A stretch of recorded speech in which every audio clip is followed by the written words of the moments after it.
जी, हम लोग जाति के विनाश पर बात कर रहे हैं और बाबा साहब की यह पुस्तक जाति का विनाश, इसके हम 14वें बिंदु को यहाँ पर उल्लिखित करने चल रहे हैं, पढ़ने चल रहे हैं। मेरा आदर्श स्वतंत्रता, समानता और बंधुत्व पर आधारित समाज। मुझे आश्चर्य नहीं होगा यदि आप में से कुछ लोग जाति द्वारा उत्पन्न विषादपूर्ण स्थितियों की इस थकाऊ कथा को सुनते सुनते ऊब गए हो। इस कथा में नया कुछ भी नहीं है, इसलिए मैं अब समस्या के रचनात्मक पक्ष की ओर मुड़ूंगा। अगर आप जाति को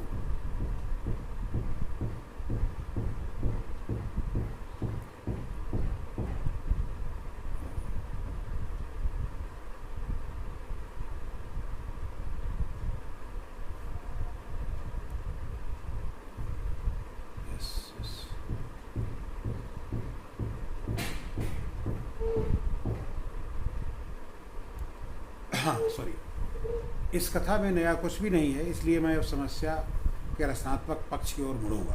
अगर आप जाति को नहीं चाहते तो आपका आदर्श समाज क्या है? यह प्रश्न आपके द्वारा पूछा जाना अवश्यंभावी है। अगर आप मुझसे पूछते हैं तो मैं कहूँगा मेरा आदर्श एक ऐसा समाज होगा जो स्वतंत्रता, समता और भ्रातृत्व पर आधारित हो। और क्यों न हो, भ्रातृत्व पर किसी को क्या आपत्ति हो सकती है? एक आदर्श समाज को गतिशील होना चाहिए और ऐसे माध्यमों से भरा हुआ होना चाहिए जो एक हिस्से में होने वाले परिवर्तन को दूसरे हिस्से में ले जाने में सक्षम हो। एक आदर्श समाज में बहुत सारे हित होने चाहिए जिनका सचेत रूप से संप्रेषण होगा और जिन्हें सभी के द्वारा साझा किया जाएगा। साहचर्य की अन्य विधियों के साथ संपर्क के विभिन्न प्रकार और स्वतंत्र बिंदु होने चाहिए। दूसरे शब्दों में सामाजिक अंतराभिसरण अनिवार्य है। भ्रातृत्व यही है, जिसका दूसरा नाम लोकतंत्र है। लोकतंत्र सिर्फ शासन संचालित करने की एक शैली नहीं है, बुनियादी रूप से यह सम्मिलित जीवन जीने की संयुक्त रूप से संप्रेषित अनुभव की एक विधि है। सारतः यह कि अपने साथ रहने वालों के प्रति सम्मान और श्रद्धा की भावना है। स्वतंत्रता को लेकर कोई आपत्ति अपनी इच्छानुसार आने जाने की स्वतंत्रता के अर्थ में जीवित रहने और अंगहीन किए गए बगैर जीवित रहने के अधिकार के अर्थ में स्वतंत्रता के प्रति शायद ही किसी को आपत्ति हो। संपत्ति, औजार और कच्चा माल रखने, जो जीविका कमाने, शरीर को स्वस्थ रखने के लिए आवश्यक है, के अधिकार के अर्थ में स्वतंत्रता पर किसी को आपत्ति नहीं है। तब आप किसी व्यक्ति को उसकी अपनी शक्तियों का प्रभावशाली और सक्षम उपयोग कर उससे लाभान्वित होने की स्वतंत्रता को क्यों नहीं देना चाहते? जाति के समर्थक जो जीवित रहने, अंगहीन न किए जाने और संपत्ति रखने के अधिकार के अर्थ में स्वतंत्रता की अनुमति देंगे, इस अर्थ में स्वतंत्रता की जहाँ तक इसका संबंध अपना व्यवसाय चुनने की स्वतंत्रता है, अनुमति देने के लिए तुरंत तैयार नहीं होंगे। लेकिन इस तरह की स्वतंत्रता पर आपत्ति करना दास्ता को जारी रखना है। दास्ता सिर्फ पराधीनता का विधि सम्मत बनाया हुआ रूप नहीं है। यह समाज का ऐसा चरण है जिसमें कुछ लोग दूसरों से यह दिशा स्वीकार करने के लिए बाध्य हैं जो उनके आचरण को नियंत्रित करती है। यह स्थिति वहाँ भी पाई जाती है जहाँ कानूनी अर्थ में दास्ता नाम की कोई चीज़ नहीं है। यह वहाँ भी पाई जाती है जहाँ, जैसे उदाहरण के लिए जाति व्यवस्था में, कुछ लोगों को ऐसे व्यवसाय में बने रहना पड़ता है जो उन्होंने खुद नहीं चुने हैं।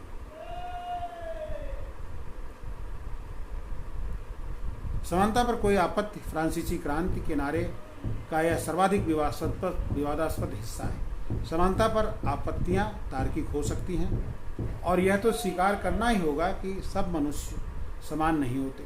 लेकिन इससे क्या समानता एक काल्पनिक वस्तु हो सकती है? लेकिन फिर भी नियंत्रक सिद्धांत तो इसे ही बनाना होगा। किसी आदमी की शक्ति इन चीज़ों पर निर्भर है: 1. शारीरिक आनुवांशिकता, 2. सामाजिक विरासत या निधि, जैसे माता पिता द्वारा देखभाल, शिक्षा, वैज्ञानिक ज्ञान का संचयन, यानी वह हर चीज़ जो उसे औसत से ज़्यादा दक्ष बनाती है, और अंतिम 3, उसका अपना प्रयत्न। इन तीनों मामलों में मनुष्यों की स्थिति असंदिग्ध रूप से समान नहीं है। लेकिन प्रश्न यह है, चूँकि वे असमान है, इसलिए क्या हम उनके साथ असमान व्यवहार करेंगे? यह एक ऐसा प्रश्न है जिसका उत्तर समानता के विरोधियों को देना होगा। एक व्यक्तिवादी के नज़रिए से जहाँ तक मनुष्य असमान है, जहाँ तक मनुष्य असमान है उनके साथ असमान व्यवहार करना उचित हो सकता है। प्रत्येक व्यक्ति को उसके अंदर निहित शक्तियों के पूर्ण विकास के लिए जितना संभव है उतना प्रोत्साहन देना वांछित हो सकता है। लेकिन तब क्या होगा जब पहली दो श्रेणियों के असमान व्यक्तियों के साथ असमान व्यवहार किया जाएगा। यह स्वतः स्पष्ट है कि इन व्यक्तियों में से वे ही दौड़ की प्रतिद्वंदिता में विजय हासिल कर सकेंगे जो जन्म, शिक्षा, परिवार का नाम, व्यवसायिक संपर्क और विरासत में मिली दौलत से लाभान्वित हैं। लेकिन इन परिस्थितियों में होने वाला चयन योग्यता के आधार पर किया गया चयन नहीं होगा। यह चयन विशेषाधिकार के आधार पर किया गया चयन होगा। इस कारण से यह आवश्यक है कि तीसरी श्रेणी में, जिसका जिक्र ऊपर के पैराग्राफ में किया गया है, हमें मनुष्यों के साथ असमान व्यवहार करना चाहिए। उसी कारण से यह भी आवश्यक है कि प्रथम और दूसरी श्रेणी में हमें मनुष्यों के साथ जितना ज़्यादा संभव हो उतनी समानता के साथ व्यवहार करना चाहिए। इसके विपरीत तर्क दिया जा सकता है कि यदि समाज के लिए अपने सदस्यों से अधिकतम प्राप्त करना अच्छा है तो यह अधिकार वह तभी प्राप्त कर सकता है जब वह दौड़ की प्रतिद्वंदिता शुरू होने के ठीक पहले ही सभी को जहाँ तक संभव हो सके समान बनाए। यह एक कारण हुआ कि हम समानता से पलायन नहीं कर सकते, लेकिन हमें समानता को स्वीकार करना ही पड़ेगा।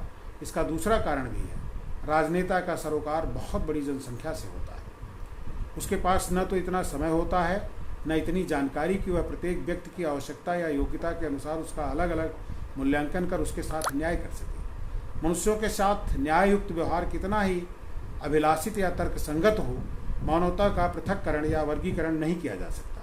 इसलिए राजनेता को किसी न किसी मोटे और तैयारशुदा नियम का पालन करना ही होता है, और वह मोटा और तैयारशुदा नियम यह है कि सभी मनुष्यों के साथ समान व्यवहार किया जाए। इसलिए नहीं कि वे एक जैसे हैं, बल्कि इसलिए कि मानवता का पृथक्करण और वर्गीकरण असंभव है। समानता के सिद्धांत में यह एकदम स्पष्ट दिखाई देने वाली त्रुटि है, लेकिन सारी स्थितियों को ध्यान में रखते हुए एकमात्र तरीका यही है जिसका अनुकरण कोई राजनेता अपनी राजनीति में कर सकता है, जो एक निश्चित रूप से व्यवहारिक मामला है और जो एक निश्चित रूप से व्यवहारिक कसौटी की मांग करता है। तो इस तरह से हमने 14 अध्याय का पाठ किया है, और ये छोटे बड़े प्रसंग अपने आप में बहुत कुछ संदेश देते हैं। हम फिर इस पर बात करेंगे।